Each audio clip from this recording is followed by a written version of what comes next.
மனுஷங்களோட வாழ்க்கையை தீர்மானிக்கிறது நம்மளோட விதி தான். ஆனால் அதையும் தாண்டி இங்கே ஒரு பயங்கரமான ட்விஸ்டோட ஒரு ஃபிலிம் என்னன்னா, மனுஷங்க கையில் வந்து இந்த மாதிரி மனித நேயத்தை கொடுத்தோம் அப்படின்னா இவங்க எல்லா விஷயத்தையுமே தப்பாக தான் பண்ணுவாங்க அப்படின்னு இதை சரி பண்ணுறதுக்காக ஒரு சீக்ரெட் ஆர்கனைசேஷனே இருக்குன்னா நம்புவீங்களா? அவங்களோட மெம்பர்ஸ் மூலயமா சின்ன சின்ன அட்ஜஸ்ட்மெண்ட் பண்ணி மனுஷங்களை பர்ஃபெக்டான வழியில் கொண்டு போகிறது தான் அவங்களோட வேலை. இது மாதிரியான ஒரு சீக்ரெட் ஏஜென்சி இருக்கு அப்படின்னு மனுஷங்க யாருக்கும் தெரியாது. இதை தெரிஞ்சுக்கிட்ட இந்த படத்தோட ஹீரோ அவன் என்னென்ன ப்ராப்ளம்ஸை ஃபேஸ் பண்றான், அதுல இருந்து எப்படி வெளியில வரான் அப்படிங்கிறது தான் இந்த ஃபிலிமோட ஸ்டோரி. இது 2011 ரிலீஸ் ஆன தி அட்ஜஸ்ட்மெண்ட் பியூரோ அப்படிங்கிற சைஃபை ரொமான்ஸ் ஃபிலிம். அதுக்கு முன்னாடி நம்மளோட சேனலை யாரெல்லாம் சப்ஸ்கிரைப் பண்ணலையோ மறக்காம சப்ஸ்கிரைப் பண்ணிருங்க. இந்த வீடியோக்கு ஒரு லைக்கையும் தட்டி விட்டுருங்க.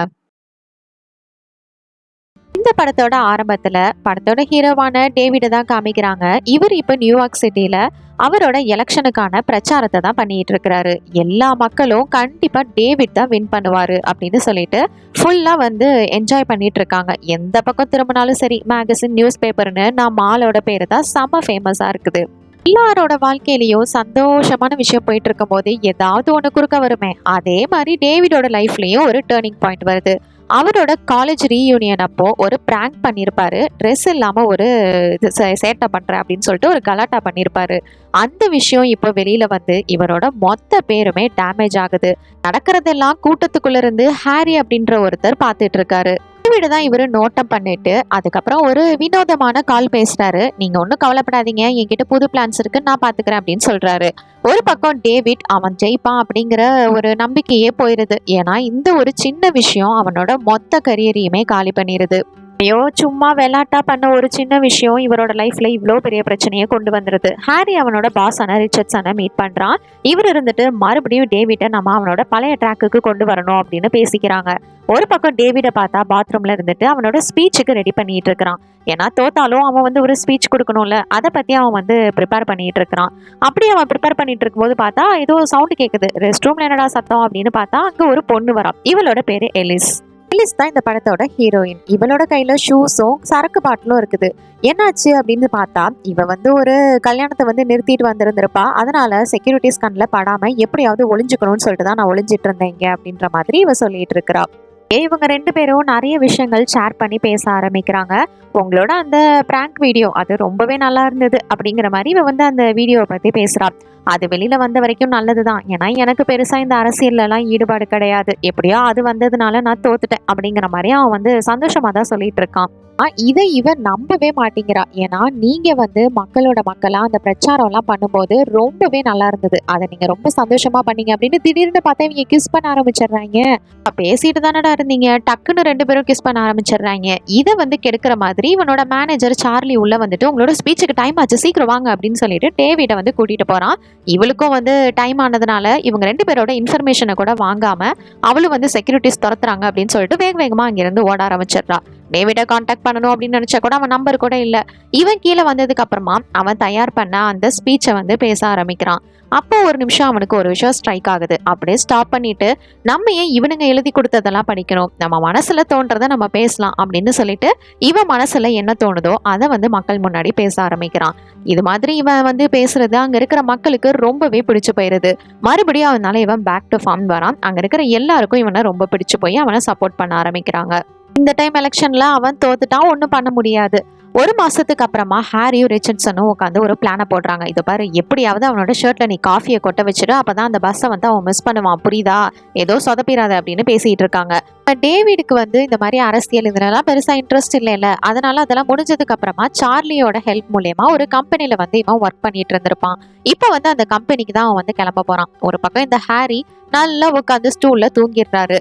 கண்ணு முழிச்சு பார்க்கும்போது பார்த்தா இவருக்கு கொடுத்த வேலையை அவரு செய்யல. இவனோட ஷர்ட்ல காஃபியை கொட்ட வச்சிருக்கணும், ஆனா அவன் பஸ்ஸே பிடிச்சி ஏறிட்டான். ஐயோ, பஸ்ஸை நிறுத்துங்கடா அப்படின்னு சொல்லிட்டு அவனும் ஓடிக்கிட்டே வரான். இங்க வந்து டேவிடுக்கு பயங்கரமான சர்ப்ரைஸ். ஏன்னா மறுபடியும் எலிச அவன் வந்து மீட் பண்ணிட்டான். ஒரு மாசம் ஆயிடுச்சு. எப்படியோ இந்த தடவை பார்த்ததுமே அவனுக்கு ரொம்ப சந்தோஷமாயிருது. இவங்க ரெண்டு பேரும் நிறைய விஷயங்களை வழக்கம் போல வந்து ஷேர் பண்றாங்க. உன்கிட்ட நம்பர் வேற வாங்க முடியல அப்படிங்கிற மாதிரி இவன் வந்து பேச்சு ஆரம்பிக்கிறான். இங்க ஒரு பக்கம் ஹாரி, டேய் பஸ்ஸை நிறுத்துங்கடா அப்படின்னு சொல்லிட்டு இவன் என்ன பண்றான்னா, இதுக்கு மேல சரி வராது அப்படின்னு அவனோட கையில ஒரு ஆக்ஷன் அப் மூமெண்ட்டை போட இங்க இருக்கிற டேவிடோட காஃபி வந்து அவன் மேல கொட்டாம எலிஸோட தொட மேல கொட்டிடுது. அச்சோ அப்படின்னு சொல்லிட்டு இது வந்து மிஸ் ஆயிருது. அவனோட ஃபோன் வேற கண்டினியூஸா அடிச்சிட்டு இருக்கு. ஒரு பக்கம் ஹாரி ஒரு கேப்ல மோதி கீழே விழுந்துடுறாரு. ஐயோ என்னாச்சோ அப்படின்னு சொல்லிட்டு டிரைவர் செக் பண்றாரு. எனக்கு ஒன்றும் இல்லை அப்படின்னு சொல்லிட்டு அந்த நோட் புக்கை திறந்து பார்க்கறான். பார்த்தா நம்ம டேவிடோட லைஃப்ல பயங்கரமான ஒரு வேரியேஷன் இருக்குது. ஐயோ இப்படிலாம் நடக்கக்கூடாது அப்படின்னு சொல்லிட்டு பிளான் பண்ணபடி தான் நடக்கணும் அப்படின்னு சொல்லிட்டு இவன் வந்து பார்த்துட்டு இருக்கான். 2 பேரும் பஸ்குள்ள வந்துட்டு சரி என்னோட நம்பரை வந்து நான் கொடுக்குறேன் அப்படின்னு சொல்லிட்டு இவன் வந்து ஒரு சின்ன பேப்பர்ல வந்து அவளோட நம்பரை எழுதி கொடுக்குறா. இவனோட ஃபோன் வேற கண்டினியூஸா அடிச்சுக்கிட்டே இருக்குது. இவனுக்கு வேலைக்கு போயாகணும். அது மட்டும் இல்ல அவளோட ட்ரெஸ் இது மேலெல்லாம் வேற காஃபி கொட்டியிருக்கும்ல, அதனால அவளும் பார்க்கணும். அதனால வேற வழியே இல்லாம நான் கண்டிப்பா உன்னை திருப்பி மீட் பண்ணுவேன், கால் பண்ணுவேன் சரியா அப்படின்னு சொல்லிட்டு அவன் வந்து சொல்றான். அவ கீழே இறங்கி போயிடுறா. இவன் ஆஃபீஸ்க்கு வந்து வந்துடுறான். வந்ததுக்கு அப்புறம் பார்த்தா காரிடோர்ல அங்க இருக்கிற மனுஷங்களுக்குலாம் குட் மார்னிங் காய்ஸ் அப்படின்னு சொல்லிட்டு உள்ள போயிட்டு இருக்கான். அவங்க எல்லாரும் வரைஞ்சு போய் அப்படியே நின்றுட்டு இருக்கிறத அவன் கவனிக்கவே இல்லை. இப்போ அவன் நேரா அவனோட ஒர்க்கை பார்க்கறதுக்காக கான்ஃபரன்ஸ் ரூமுக்கு வந்து வரான். அப்படி வரும்போது பார்த்தா சார்லியோட மண்டையை யாரோ 4 பேர் வந்து ஃபுல்லா ட்ரெஸ் போட்டு கவர் பண்ணிக்கிட்டு ஸ்கேன் பண்ணிட்டு இருக்காங்க. இது வேற யாரும் கிடையாது, நம்ம ரிச்சர்ட்சனோட ஆட்கள் தான். அவன் வந்து இவங்களை பார்த்ததும் ஷாக் ஆகி பார்த்துட்டு இருக்கான். ரிச்சர்ட்சன் அவனை பிடிங்கடா அப்படின்னு சொல்ல டேவிட் ஐயோ என்ன நடக்குதுன்னு தெரியல அப்படின்னு சொல்லிட்டு அங்கிருந்து தலைதிரிக்க ஓட ஆரம்பிக்கிறான். அவன் என்னதான் ஓடினாலும் சரி இவங்க வந்து ஒரு ஏஜென்ட், அதனால இவங்க கிட்ட இருந்து இவனால எங்கேயும் தப்பிக்க முடியாது. இவனும் காரிடரா ஓடுறான். அவங்களும் இவனை வந்து சுத்தி சுத்தி பிடிக்கிறதுக்கு ட்ரை பண்றாங்க. எப்படியோ இவன் அவங்க கிட்ட இருந்து தப்பிச்சு ஒரு ரூம்குள்ள போயிட்டு அந்த ரூமோட கதவையும் லாக் பண்ணிடுறான். அப்படி உள்ள போனதுக்கு அப்புறமா ஐயோ எப்படியாவது போலீஸ்க்கு கால் பண்ணணும், எமர்ஜென்சிக்கு ஃபோன் பண்ணணும் அப்படின்னு சொல்லிட்டு அவன் ட்ரை பண்றான். ஆனா எந்த ஒரு ரெஸ்பான்ஸுமே அவனுக்கு கிடைக்கல. போச்சு இப்ப என்னடா பண்றது அப்படின்னு புரியாம அவன் பாத்துக்கிட்டு இருக்கேல கதவை இவன் பூட்டி தானே வச்சிருப்பான். அதை திறந்து இவனுங்க எல்லாரும் உள்ள வந்து அவனை பிடிச்சிடுறாங்க. இதுமே உங்களோட பாஸ் அந்த ரிச்சர்ட்சன் இருந்துட்டு குளோரோஃபார்மை போடுங்கடா அப்படின்னு சொல்ல ஹாரி வந்து அவனுக்கு மயக்க மருந்து கொடுத்தா அந்த இடத்துல மயக்கமாக்கிடுறாங்க. யாரா நீங்களா அப்படின்னு சொல்லிட்டு அவனும் மயக்கமாகிடுறான். கண்ணு முழிச்சு பார்த்தா ஒரு காலியான வேர் ஹவுஸ்ல தான் இவனை வந்து உட்கார வச்சிருக்காங்க. டேவிட் வந்து கண்ணு முழிக்கும் போது ரிச்சர்ட்சன் அவனோட பாஸ் கிட்ட பேசிக்கிட்டு இருக்கிறான். அவன் இருந்துட்டு ஒரு சின்ன வேலையை கூட உங்களால ஒழுங்கா செஞ்சு முடிக்க முடியாதுல்ல, இவனை வந்து ரீசெட் பண்ணுங்க அப்படின்னு சொல்லிட்டு போனை வச்சிடுறாரு. அவரு போனை வச்சதுக்கு அப்புறமா இவனை நம்ம திருப்பி ரீசெட் பண்ணணும் அப்படின்னு சொல்ல அப்ப அங்க இருக்கிற இன்னொருத்தர் இதுக்கு சேர்மேன் வந்து கண்டிப்பா ஒத்துக்க மாட்டாரு அப்படிங்கிற மாதிரி இவங்களுக்குள்ளே பேசிட்டு இருக்கிறாங்க. அடே நீங்க என்ன பேசுறீங்கன்னு எனக்கு புரியவே இல்லடா, யாரா நீங்களா அப்படிங்கிற மாதிரி டேவிட் வந்து பாத்துட்டு இருக்கான். ரிச்சர்ட்சன் இதை பாரு, இதெல்லாம் ஒன்னால மட்டும்தான் சரி பண்ண முடியும், இது எல்லாத்தையும் நீ தான் வந்து கரெக்டா பண்ணணும் அப்படிங்கிற மாதிரி சொல்ல ஐயோ இவனுங்க கிட்ட இருந்து எப்படியாவது தப்பிச்சா போதும் அப்படின்னு சொல்லிட்டு அங்கிருந்து எந்திரிச்சு ஓட ஆரம்பிக்கிறான். ரிச்சர்ட்சன் அவனோட கையை மட்டும்தான் அசைப்பான். கீழே இருந்து ஒரு பலகா மாதிரி வந்து அதுல ஸ்லிப் ஆகி அவன் வந்து கீழே விழுந்துடுறான். இப்ப இவனுக்கு வேற ஆப்ஷனே இல்லை, ஒழுங்கா இவங்க சொல்றதை கேட்டு நடந்துதான் ஆகணும். அதனால மறுபடியும் அவனை அங்க இருக்கிறவங்க எல்லாம் தூக்கிட்டு வந்து சேர்லயே உட்கார வைக்கிறாங்க. பாரு டேவிட், உன்னோட மைண்டெல்லாம் எங்களால் ரீட் பண்ண முடியும். நீ என்ன நினைக்கிற, என்ன பண்ண போற அப்படிங்கிறது எல்லாமே எங்களுக்கு தெரியும் அப்படின்னு இவர் சொல்றாரு. இந்த மாதிரி யார் சொன்னா யார் தான் நம்புவா, அதனால இவர் வந்துட்டு உன்னோட மைண்ட்ல இருக்கிற கலர் என்ன, உனக்கு பிடிச்ச நம்பர் என்ன அப்படிங்கிற மாதிரி சில விஷயங்களை சொல்றாரு. அதுக்கப்புறமா தான் இவங்க யாரு அப்படிங்கிறத பத்தி இவர் எக்ஸ்பிளைன் பண்றாரு. ஆக்சுவலா இவங்க தான் தி அட்ஜஸ்ட்மெண்ட் பியூரோ, ஷார்ட் ஃபார்ம்ல டிஏபி அப்படின்னு சொல்லிக்கலாம். அங்க வந்து மனுஷங்களோட வாழ்க்கையில நடக்கிற சின்ன சின்ன தவறுகள் அந்த மாதிரி விஷயங்களை கொஞ்சமா அட்ஜஸ்ட் பண்ணுவோம். அந்த மாதிரி தான் நாங்க சார்லி அட்ஜஸ்ட் பண்ணும்போது நீ எங்களை பார்த்துட்ட, நியாயத்துக்கு நீ எங்களை பார்த்துருக்க கூடாது. அப்படின்னா நீ அந்த டைமுக்கு அங்க வந்திருக்கவே கூடாது. உன்னோட ஷர்ட்ல மட்டும் காஃபி கொட்டி இருந்துச்சுன்னா நீ அதை கிளீன் பண்றதுக்காக போயிருந்திருப்ப. உன்னோட பஸ்ஸை பிடிச்சிருக்க மாட்டேன். ஸோ ஆஃபீஸ்க்கு வரதுக்கும் லேட் ஆயிருக்கும். இதுதான் பிளான். ஆனா அதுல வந்து சின்ன ஒரு தப்பு நடந்து போச்சு. இந்த மாதிரி சின்ன சின்ன அட்ஜஸ்ட்மெண்ட்ஸ் தான் பண்ணுவோம். அதுக்கு எக்ஸாம்பிள் தான் இது. சும்மா காஃபி கொட்டுறது, கொஞ்ச நேரத்துக்கு இன்டர்நெட்டை கட் பண்ணி விடுறது, இந்த மாதிரி வேலைகளை பண்ணி அவங்கள நாங்க வந்து அட்ஜஸ்ட் பண்ணுவோம். அந்த மாதிரி டைம்ல தான் நீ எங்களை பார்த்துட்ட. இப்போ ஒன்றும் இல்லை, இந்த டிஏபி அப்படின்ற ஒரு அசோசியேஷன் இருக்கிறது யாருக்கும் தெரியக்கூடாது. மனுஷங்களுக்கு நாங்க இருக்கிறது தெரியாது. நீ பார்த்துட்ட, இதை பத்தி வெளியில யார்கிட்டயும் எதுவும் சொல்லக்கூடாது. அப்படி சொன்ன அப்படின்னா நீ ரூலை பிரேக் பண்ணிடுவ, நாங்க உன்னை ரீசெட் பண்ணிடுவோம். இதனால உன்னோட மெமரிஸ் இது எல்லாமே பர்சனாலிட்டி எல்லாமே வந்து மாறி போயிடும், புரியுதா அப்படின்ற மாதிரி இவர் சொல்ற டீல் போட்டுக்கிறாரு. இதை பார்க்கும்போது யாருக்கெல்லாம் ஓமை கடவுளை மாதிரி இருக்குன்னு சொல்லுங்க. அதுக்கப்புறம் எலிஸ் கிட்ட நம்பர் வாங்கியிருப்பானே, அந்த பேப்பர் எடுத்து அங்கேயே எரிச்சு போட்டுட்டு எலிஸ் வந்து உன்னோட வாழ்க்கையில கிடையாது, இதுக்கப்புறம் அவளை தேடி நீ போகாத அப்படின்னு சொல்லிட்டு இவனை வந்து பிடிச்சி வெளியில போட்டுடுறாங்க. இவன் ஆஃபீஸ்க்கு வந்ததுக்கு அப்புறமா எந்திரிச்சிட்டு ஃபுல்லா போயிட்டு செக் பண்றான். எல்லாமே அவங்க ஆஃபீஸ்ல மறுபடியும் நார்மலா இருக்குது. இவனுக்கு ஒண்ணுமே புரியல. மீட்டிங் இதெல்லாம் கூட ஒழுங்கா அட்டன் பண்ணாம அங்கிட்டும் இங்கிட்டும் மறுபடியும் டிஏபி இருக்காங்களா அப்படின்னு சொல்லிட்டு செக் பண்ணிக்கிட்டே இருக்கிறான். அவனுக்கு ஏன்னா இந்த மாதிரி ஒரு விஷயம் நடந்திருக்கு நம்ப முடியல. இவனுக்கு மட்டும் இல்ல, யாரா இருந்தாலும் இதை வந்து அவ்வளவு ஈஸியா நம்பிட மாட்டாங்கல்ல. சார்லிக்கு ஒன்றும் புரியல, என்னடா பண்ணிக்கிட்டு இருக்க அப்படிங்கிற மாதிரி பார்த்துட்டு இருக்காரு. முடிச்சுட்டு போகும்போது பார்த்தா ஒரு பப்ல உட்காந்துட்டு எலிஸோட நம்பர் எடுக்கிறதுக்கு தான் பைப்ல ட்ரை பண்ணிக்கிட்டு இருக்குது. இவனுக்கு எலிஸை எப்படியாவது மீட் பண்ணியே ஆகணும். அதனால அந்த நம்பரை ஞாபகம் கொண்டு வர ட்ரை பண்ணும்போது ஹாரி அங்க வந்துடுறாரு. ஏன்டா அந்த பொண்ணு மேல அப்படி என்னதான்டா உனக்கு கண்ணு, சொல்றதை கேட்கவே மாட்டியா? சரி, இந்த விஷயத்த பத்தி நம்ம இந்த மாதிரி பேச முடியாது பப்ளிக்கா, நம்ம தனியா எங்கேயாவது போலாம் அப்படின்னு சொல்லிட்டு இவங்க 2 பேருமே ஒரு போட் இருக்கும். அது ஒரு பிரைவசியான இடம் தான். அந்த இடத்துக்கு இவங்க போறாங்க. இந்த தண்ணியோட மூமெண்ட்ஸை பத்தியா, இந்த அலைகளோட வேரியேஷன்ஸை வச்சு நீங்க என்ன நினைக்கிறீங்கன்னு எங்களால ஜட்ஜ் பண்ண முடியுமா சொல்லு? அது மாதிரி தான் வாழ்க்கையில எதையுமே நம்மளால ஜட்ஜ் பண்ணவும் முடியாது, தெரிஞ்சுக்கவும் முடியாது. உண்மையை சொல்ல போகணும்னா உங்களோட மைண்டை ரீட் பண்ற அளவுக்குலாம் எங்களுக்கு ஒன்றும் பவர்லாம் கிடையாது. இதுக்கு முன்னாடி நீங்க வாழ்ந்த அந்த வாழ்க்கை வரலாறு, உங்களோட அந்த பேட்டர்ன்ஸ் இதெல்லாம் வச்சு நீங்க இந்த மாதிரி தான் பண்ணுவீங்கன்னு எங்களால கணிக்க முடியும். அந்த கெஸ் தான் அப்படின்னு அவர் சொல்றாரு.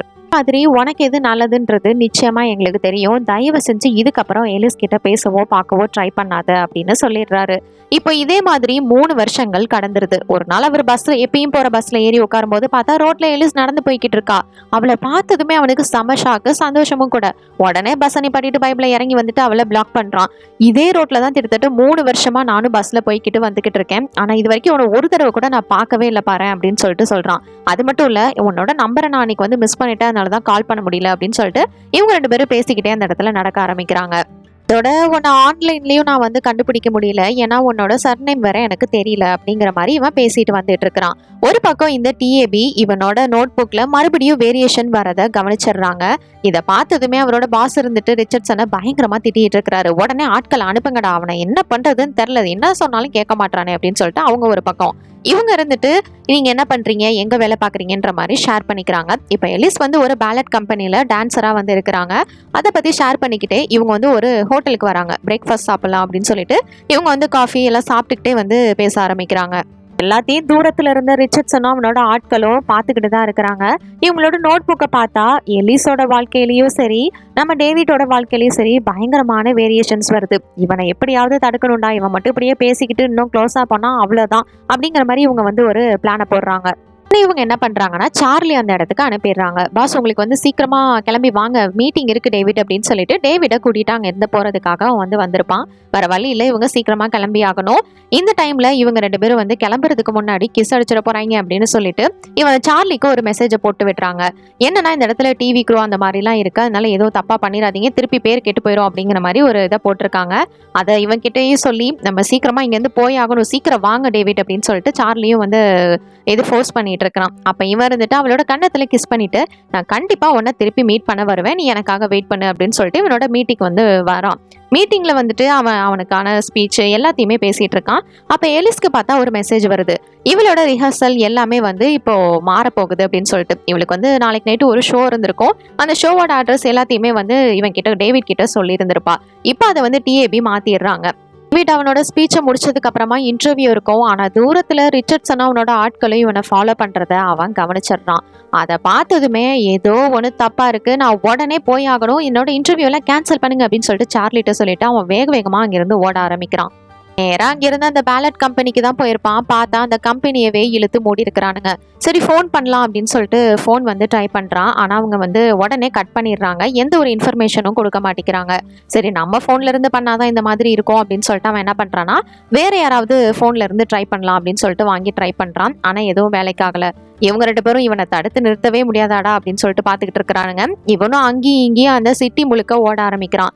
அப்ப அங்க ரிச்சர்ட்சனும் அவனோட ஆட்களும் இதை பாரு, தயவு செஞ்சு நீ எலிஸோட வழியில குறுக்க போகாத அப்படின்னு சொல்லிட்டு அவனை தடுத்து அவனை சமாதானப்படுத்துறதுக்கு முயற்சி பண்றாங்க. கேட்ட டேவிட், அப்ப என்னோட வாழ்க்கையில ஏன் எலிஸ் வரக்கூடாதுன்னு நினைக்கிறீங்க அப்படிங்கிற மாதிரி இவன் கேட்கறான். ஏன் என் வாழ்க்கையில எலிஸ் இல்லைன்னு. அது எனக்கும் தெரியாது அப்படிங்கிற மாதிரி இவர் சொல்ல, இதை கேட்டதும் இவனுக்கு செம காண்டாகிறது. அங்கிருந்த ஒரு கெஃபே அதுக்குள்ள போயிட்டு அங்க இருக்கிற மக்கள் கிட்ட இது மாதிரி ஒரு பேலட் கம்பெனி இருந்தது, அதோட டீட்டெயில்ஸ் பத்தி உங்களுக்கு எதுவும் தெரியுமா, ஏன்னா அந்த கம்பெனி இப்ப மூடிட்டாங்க, அது வேற எங்க ஷிஃப்டா இருக்குன்றத பத்தி தெரியுமா அப்படின்னு அங்க இருக்கிற கிரௌடு கிட்ட கேட்க அங்க ஒருத்தர் அட்ரஸ் கொடுத்துட்றாரு. சரி எப்படியாவது போலாம் அப்படின்னு கேப்பை வந்து அவன் பிடிக்க ட்ரை பண்றான். ஆனா ரிச்சர்ட்சன் அங்க இருக்கிற ஒரு கேப்பை கூட இவனுக்கு நிக்க விடாம வந்து பண்ணிட்டு இருக்கிறாரு. இவனுக்கு செம காண்டாகுது. என்ன பண்றதுன்னு தெரியாம இவன் என்ன பண்றான்னா, ஒரு கேபுக்கு முன்னாடி போயிட்டு நிறுத்துறதுக்கு ட்ரை பண்றான். அதுல இன்னொரு கேபு வந்து இடிச்சு அங்க ஒரு ஆக்சிடென்ட் ஆகிருது. இதை பார்த்ததும் இந்த பைபிள பயந்து போய் போலீஸ்க்கு வந்து கால் பண்ணிடுறான். அங்க போயிட்டு டிரைவருக்கு என்ன ஆச்சோன்னு செக் பண்ணா இன்னொரு கார்ல அதுல டிரைவரே இல்ல, எம்டியா இருக்குது. என்னடா இது அப்படின்னு சொல்லிட்டு அவன் புரியாம பார்த்துட்டு இருக்க. இந்த நேரத்துக்கு போலீஸ் எல்லாம் இந்த இடத்துக்குள்ள வந்துடுறாங்க. சரி நீங்க தான் வந்து இப்ப போலீஸ் ஸ்டேஷன் வந்தாகணும், ஏன்னா இதை பார்த்த ஒரே விட்னஸ் நீங்க மட்டும்தான், இங்க வேற யாரும் இல்ல, இதை பத்தி இன்ஃபர்மேஷன் கொடுக்கணும் அப்படின்ற மாதிரி அவங்க சொல்லிட்டு இருக்காங்க. இதை பார்த்துட்டு இவரு ஆனா இதெல்லாம் உண்மையிலே தேவைதானா அப்படிங்கிற மாதிரி வந்து கேட்டுட்டு இருக்காரு. நீங்க நடந்ததை பத்தி நான் ஜஸ்ட் உங்களுக்கு இன்ஃபார்ம் தான் பண்ணேன், இதுக்கும் எனக்கும் என்ன சம்மந்தம் இருக்கு அப்படின்ற மாதிரி பேசிட்டு இருக்க. அப்ப பார்த்தா அங்க இருக்கிற ஒரு ஆஃபீஸர் வந்து காணாம போயிடுறாரு. இதுக்கப்புறமே இவன் வந்து புரிஞ்சுக்கிறான், நிச்சயமா இது வந்து அந்த டிஏபியோட வேலை தான், அவங்களோட ஏஜென்ட்ஸ் பாக்குற வேலை தான். அதனால அங்க இருக்கிற ஒரு கேப்ல அவன் ஏறிக்கிட்டு கிட்டத்தட்ட 8000 9000 பணம் கொடுக்குறான் அந்த டிரைவருக்கு. கொடுத்துட்டு நான் சொல்ற வரைக்கும் இந்த காரை நீ நிப்பாட்டவே கூடாது, டிராஃபிக் சிக்னல் அது இதுன்னு என்ன வந்தாலும் சரி நீ அதெல்லாம் தாண்டி இங்க வந்து போயிட்டே இருக்கணும் அப்படின்னு சொல்லிட்டு அவனுக்கு வந்து பணம் கொடுக்குறான். இங்க இருந்து கொஞ்ச தூரம் போறதுக்கு இவ்வளவு பணம் கொடுத்தா யாருதான் வந்து செய்ய மாட்டாங்க, அவங்களும் செய்ய போயிட்டு இருக்கிறான். இவங்க 2 பேரும் ஒரு பக்கம் எப்படியாவது இவனை தடுத்து நிறுத்தணும்டா அப்படின்னு சொல்லிட்டு இவங்களும் கதவா திறந்து ஏதோ வழிக்குள்ள போயிட்டு அவனை தடுக்கிறதுக்கு முயற்சி பண்றாங்க. ஆனா அது ரொம்பவே லேட் ஆயிருச்சு. அவன் கரெக்டான டைமுக்கு அந்த ஸ்டுடியோக்கு கண்டுபிடிச்சு வந்துடுறான். அது மட்டும் இல்ல, போய் அங்க எலிசையும் பாத்துடுறான். அவ வந்து இப்போ டான்ஸ் பிராக்டிஸ் பண்ணிட்டு இருக்கிறா. ரிச்சர்ட்சன் அங்க வந்து நீ பண்ண இந்த தவறுனால பவர்ஃபுல்லான ஆட்களை மீட் பண்ண வேண்டியிருக்கும் அப்படின்னு சொல்லிட்டு இவர் வந்து மீட்டிங்காக அவரோட ஆஃபீஸ்க்கு வராரு. இவருக்கு அவரோட பாஸ் கிட்ட இருந்து பயங்கரமான திட்டு விழுந்துட்டு இருக்குது. கிட்டத்தட்ட இவங்க 2 பேரும் ஒரு 2-3 வாட்டி தான் மீட் பண்ணியிருப்பாங்க. ஆனா அதனால இவங்களோட லைஃப்ல எவ்வளவு பெரிய சேஞ்ச் நடந்திருக்குன்னு பாருங்க. 2005லயே இந்த பிளான் எல்லாமே வந்து சேஞ்ச் ஆயிருச்சு. நடந்த மாற்றத்தினால இதுக்கப்புறம் இவங்க 2 பேரும் நிறைய சேர்ந்து இருக்கக்கூடிய வாய்ப்புகள் தான் இருக்கு அப்படிங்கிற மாதிரி சொல்லிட்டு இருக்க. இவங்க 2 பேரும் ஜாலியா அவளோட அந்த ட்ரைனிங் எல்லாம் முடிச்சுட்டு வந்து டைம் ஸ்பெண்ட் பண்ண ஆரம்பிக்கிறாங்க. இது எல்லாத்துக்கும் நீ ஒன்றும் காரணம் இல்லை, நீ ஒன்றும் ஃபீல் பண்ணிட்டு இருக்காது அப்படின்னு ரிச்சர்ட்சன் ஹாரி கிட்ட வந்து சொல்றாரு. எலிஸும் டேவிடும் ஒரு பக்கம் செம்மையா என்ஜாய் பண்றாங்க. தெருவில் வந்து 2 பேரும் நடந்துக்கிட்டே போய்கிட்டு ஒரு வாக் போயிட்டு அதுக்கப்புறம் அங்கே வந்து ஒரு டான்சிங் கிளப் இருக்கும், அங்கே போயிட்டு சந்தோஷமா டான்ஸ் ஆடி என்ஜாய் பண்ணிட்டு அவங்களுக்கு வேணுங்கிறதெல்லாம் சாப்பிட்டுட்டு அப்புறம் என்ன அவங்க 2 பேரும் சின்ன வயசுல நடந்த விஷயங்கள் எல்லாம் ஷேர் பண்றாங்க. இப்படியே 2 பேருக்குள்ளேயும் நெருக்கம் அதிகமாகி கிஸ் பண்ண ஆரம்பிக்கிறாங்க. இவங்க 2 பேரும் ஒன்னாவும் இருக்க ஆரம்பிக்கிறாங்க. இப்போ இவங்க வந்து அதுக்கப்புறம் நல்லா தூங்குறாங்க. அப்ப அங்க ஏஜென்ட் தாம்சன் அப்படிங்கிறவரு வராரு. அப்படியே அவங்களையே தான் பாத்துக்கிட்டு இருக்கிறாரு. அன்னைக்கு காலையில பொழுது விடிஞ்சதுக்கு அப்புறமா எலிஸ்க்கு அவளோட எக்ஸ் கிட்ட இருந்து கால் வந்துகிட்டே இருக்கு. நிறைய கால்ஸ் வந்திருக்கும். ஆக்சுவலா இத்தனை நாளா நம்ம டேவிட் கூட எந்த ஒரு கான்டாக்டும் இவளுக்கு இருந்திருக்காதுல. அதனால இவ வந்து ஒரு ஆளை கல்யாணம் பண்ணிக்கிறேன், இன்னைக்கு வந்து என்கேஜ்மெண்ட் பண்ணிக்கலாம் அப்படின்ற மாதிரி வந்து பேசிட்டு இருந்திருப்பா. இப்போ டேவிட மறுபடியும் பார்த்ததுக்கு அப்புறம் அவளுக்கு வந்து அந்த ஐடியா சுத்தமாவே இல்லை, அதனால அவாய்ட் பண்ணிட்டு இருந்திருப்பா. இப்ப டேவிடும் இருந்துட்டு இதை பாரு, ஒன்ன பார்த்ததுக்கு அப்புறம் தான் என்னோட வாழ்க்கையில ஒரு பெரிய அர்த்தமே கிடைச்சிருக்கு, நானாவே வாழ ஆரம்பிச்சிருக்கேன் தெரியுமா அப்படிங்கிற மாதிரி இவனும் வந்து ஷேர் பண்றான். ஆனா இவனுக்கு ஒரு பக்கம் வேற பயம், நம்ம 2 பேரும் சேரக்கூடாதுன்னு ஒரு பக்கம் அந்த ஏஜென்ட்ஸ் வேற வந்து போராடிக்கிட்டு இருக்கிறானுங்க. இவனை நம்ம தனியா விட்டுட்டு போனோம்னா நிச்சயமா அவனுங்க ஏதாவது பண்ணிடுவானுங்க அப்படின்னு சொல்லிட்டு இவன் கூடயே இவளையும் வந்து கூட்டிக்கிட்டு இவனோட இன்டர்வியூக்கு வந்து போறான். ஏன்னா இவன் முன்னாடியே இவன் கண் முன்னாடி இருந்தா எதுவும் நடக்காது அப்படின்றதுனால. அவனோட இன்டர்வியூ முடிஞ்சிரும். ஆனா அங்க இருக்கிற ஒரு ஸ்டாஃப், இது வேற யாரும் கிடையாது, டிஏபி ஏஜென்ட்டை சேர்ந்தவன் தான். அவன் வந்து எலிஸ் கிட்ட அவர் வரதுக்கு இன்னும் கொஞ்சம் டைம் எடுக்கும், அவருக்கு இன்னும் சில இன்டர்வியூஸ்லாம் இருக்கு, அதனால நீங்க போறதுன்னா போலாம் அப்படின்ற மாதிரி சொல்லிடுறாங்க. அவ கிளம்பிடுறா. ஒரு பக்கம் இவனை கூட்டிக்கிட்டு உங்களுக்கு வேற ஒரு இன்டர்வியூ இருக்கு அப்படின்னு சொல்லிட்டு ஒரு ஷோக்கு வந்து போலாம் அப்படின்னு சொல்லிட்டு உள்ள கூட்டிட்டு வந்திருப்பாங்க. வந்து பார்த்தா அது ஃபுல்லாவே எம்டியா இருக்கும். அந்த இடத்துல ஏஜென்ட் தாம்சன் வராரு. பார்த்ததும் நம்ம டேவிட் இருந்துட்டு என்னோட சுதந்திரத்துக்கு என்னதாயா பண்ணி வச்சிருக்கீங்க, எனக்கு ஒரு சுதந்திரமே இல்லையா இங்க அப்படின்னு கேக்குறாரு. அப்பதான் இவர் வந்து ஒரு விஷயத்த சொல்ல ஆரம்பிக்கிறாரு. ஆக்சுவலா எங்களோட டிஏபி இந்த குகையில வந்து மனுஷங்க ஆதி காலத்துல வாழ ஆரம்பிச்சாங்களே அப்பையில இருந்து இருக்குது. அப்ப நாங்க வந்து இந்த மனித நேயத்தை வந்து எங்களோட கையில எடுத்துக்கிட்டோம். ஏன்னா அப்படி குகையில வாழ்ந்தவங்க தான், அதனாலதான் அதுல இருந்து ரோமன் எம்பையர் வரைக்கும் எங்களால வந்து கொண்டு போக முடிஞ்சது. அதுக்கப்புறமா சரி மனுஷங்க அவங்களோட ஓன் பவர்ஸ் அதெல்லாம் வச்சு வந்துருவாங்க அப்படின்னு சொல்லிட்டு நாங்க விட்டுட்டோம். ஆனா அதுக்கப்புறம் 5 தலைமுறைக்கு ஃபுல்லாவே இருண்ட உலகமா தான் இந்த இடத்துல இருந்தது. திருப்பி 1910ல நாங்க வந்தோம். நாங்க வந்ததுக்கு அப்புறமா தான் கொஞ்சமா வந்து பசுமை செழிப்பு, நிறைய சயின்டிஃபிக்கா வந்து மாற்றங்கள், இது எல்லாத்தையும் எங்களோட சப்போர்ட்னால தான் மனுஷங்களால கொண்டு வர முடிஞ்சது. அதுக்கப்புறமும் சரி திருப்பி இவனுங்களை கையில கொடுத்து பார்ப்போம் அப்படின்னு சொல்லிட்டு ஒரு சான்ஸ் கொடுத்தோம். ஒரு வெறும் 50 வருஷம் தான். அந்த 50 வருஷத்துல 2 வேர்ல்டு வார் வந்துருச்சு. மக்கள் எங்க பார்த்தாலும் ஒரே சோகம், கொள்ளை, கொலை, இது மாதிரி நிறைய விஷயங்கள் எங்க பார்த்தாலும் ஏவுகணை இது அந்த மாதிரி எல்லாமே வந்து நாசம் பண்ணிட்டீங்க. அதுக்கப்புறம் முடிவு பண்ணோம் மனுஷங்க கிட்ட இதை கொடுக்கவே கூடாது, இன்னமே இது எல்லாத்தையும் நம்ம தான் கண்ட்ரோல் பண்ணணும்னு அப்படின்னு இவர் சொல்றாரு. நீ மட்டும் எலிஸ் கூட இருந்த அப்படின்னா நிச்சயமா உன்னால ஒரு பெரிய ஃபியூச்சரை பார்க்கவே முடியாது அப்படின்ற மாதிரி சொல்ல, ஆனா என்னோட விதியை நான் வந்து நம்புறேன், கண்டிப்பா அதை நான் தான் வந்து முடிவு பண்ணுவேன் அப்படிங்கிற மாதிரி டேவிட் வந்து சொல்லிட்டு இருக்கிறான். எனக்கு கண்டிப்பா எலிஸ் தான் வேணும், நான் அவளை தான் சூஸ் பண்றேன் அப்படிங்கிற மாதிரி சொல்ல, இதுக்கப்புறம் உன்னோட விருப்பம் அப்படின்னு சொல்லிட்டு அந்த இடத்துல ஒரு கதவு வந்து ஓப்பன் ஆகுது. உன்னோட விருப்பப்படி நீ இதுக்குள்ள வந்து போலாம் அப்படின்ற மாதிரி அவர் வந்து சொல்றாரு. இவனும் வந்து அந்த வழியா உள்ள வந்தா அங்க வந்து எலிஸ் வந்து அவளோட பேலட் டான்ஸ் ஆடிட்டு இருக்கா. இதுக்கு பின்னாடியே தான் இந்த தாம்சனும் வந்து வந்திருப்பாரு.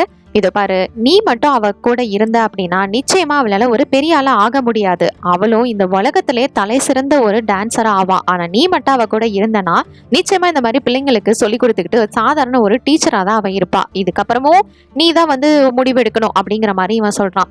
சரி, அவனோட முடிவுல கையில கொடுத்துட்டு போவான்னு பார்த்தா இவ டான்ஸ் ஆடும்போது லைட்டா வந்து ஸ்லிப் ஆகி அவளோட காலில் அடிபட்டுருது. இது எல்லாமே தாம்சனோட வேலை தான்.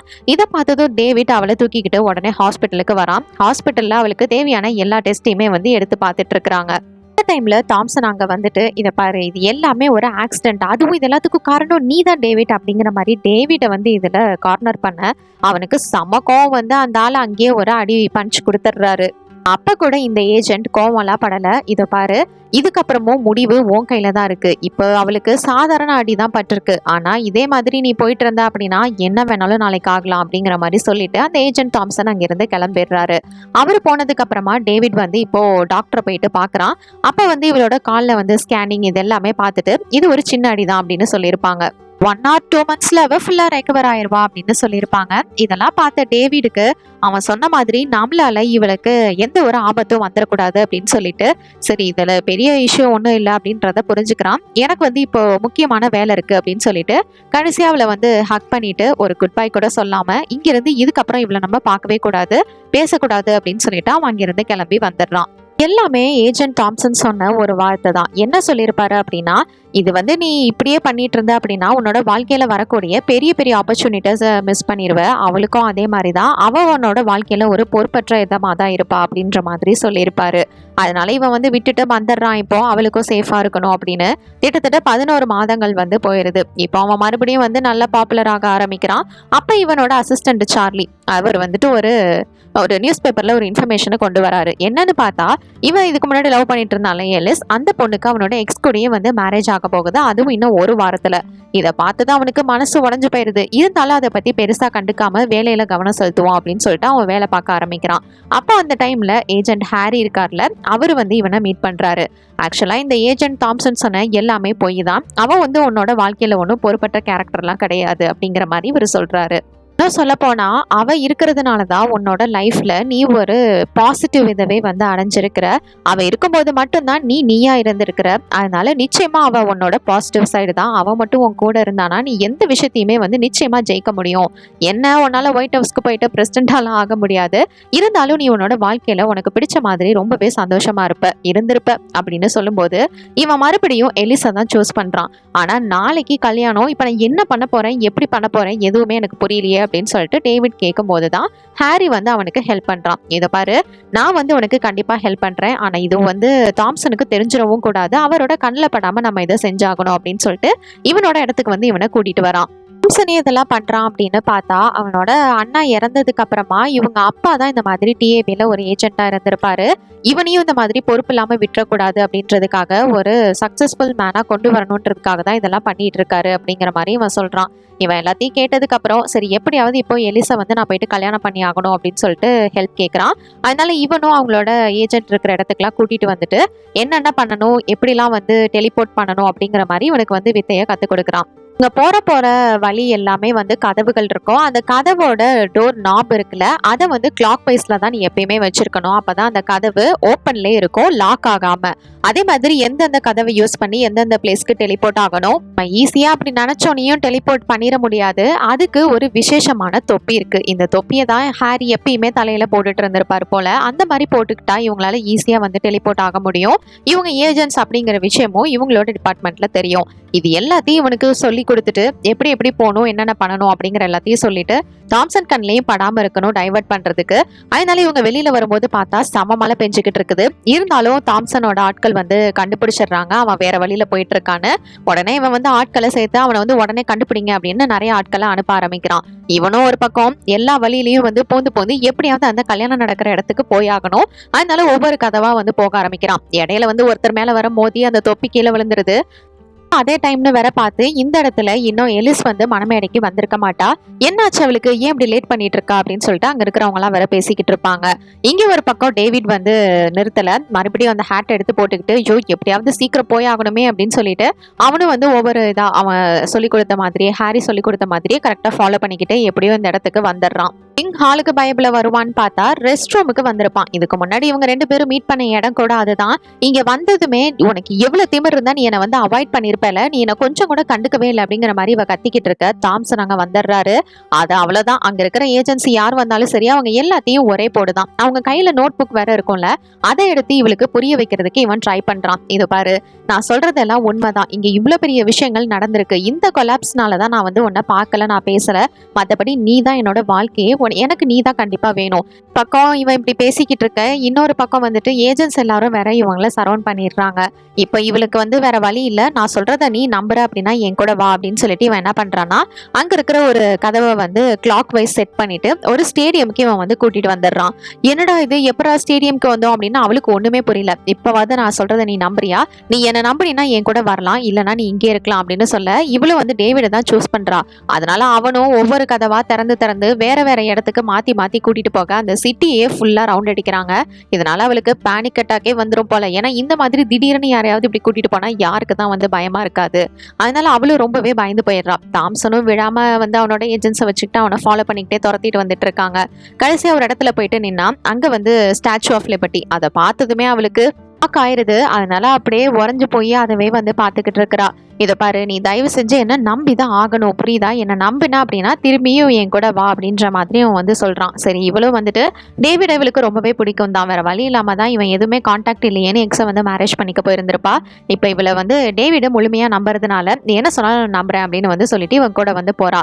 இப்ப அங்க வந்து இவங்க என்ன பண்றாங்கன்னா ஒரு கதவை வந்து திறக்கிறாங்க. அப்படி திறந்து இவங்க உள்ள வந்து பார்த்தா அது டிஏபியோட ஹெட் குவார்ட்டர்ஸ். அங்க வந்து ஒரு சில ஏஜென்ட் இல்ல, ஏகப்பட்ட ஏஜென்ட்ஸ் இருக்காங்க. அவங்களோட கையில எல்லாம் சிக்காம இவனும் எப்படியாவது எஸ்கேப் ஆகணும் அப்படின்னு வந்து முயற்சி பண்றான். அங்க இருக்கிற படி எல்லாத்துலயும் ஏறி இருக்கிறதுல டாப்புக்கு வந்து போய்கிட்டு இருக்கிறான். ஏஜென்ட் தாம்சனும் அவனோட ஆட்களும் இவனையும் சும்மா விடுற மாதிரி இல்ல. இவன் போற இடத்துக்கு எல்லாமே அவங்களும் வந்து கரெக்டா ஃபாலோ பண்ணி அவங்களோட பவர்ஸை யூஸ் பண்ணி வந்துகிட்டே தான் இருக்கிறாங்க. பில்டிங்கோட டாப்புக்கே இவங்க வந்துடுறாங்க. இதுக்கு மேலே இவங்களுக்கு ஓடி ஒளியறதுக்கும் இடம் கிடையாது. ஏஜென்ட்ஸும் அந்த இடத்துல ஃபுல்லா சரௌண்ட் பண்ண, இதை பாரு இதுக்கு மேலேயும் உன்னால ஒன்றும் பண்ண முடியாதுன்னு சொல்லி இவங்க 2 பேரும் அங்கேயே கிஸ் பண்ண ஆரம்பிக்கிறாங்க.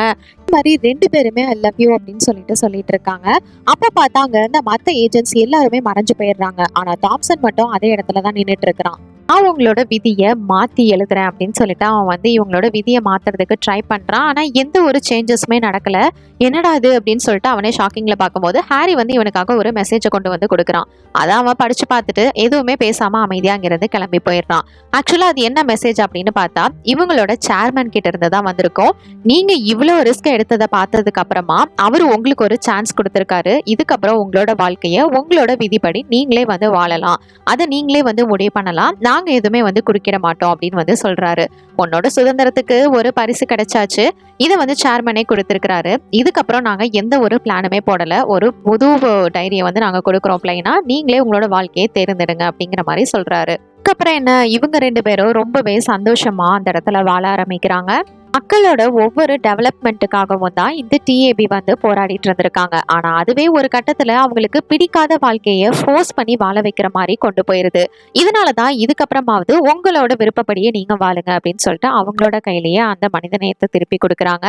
இதோட இந்த படத்தோட கதை முடியுது. இந்த படத்தை பத்தி நீங்க என்ன நினைக்கிறீங்கன்னு என்னோட கமெண்ட் செக்ஷன்ல ஷேர் பண்ணிக்கோங்க. இது மாதிரி வேற ஏதாவது படத்தை பத்தியோ சீரிஸ் பத்தியோ நான் பேசணும்னு நினைச்சாலும் மறக்காம கமெண்ட் செக்ஷன் லீவ் பண்ணுங்க. until then Tata bye from உங்கள் தமிழ் பொண்ணு.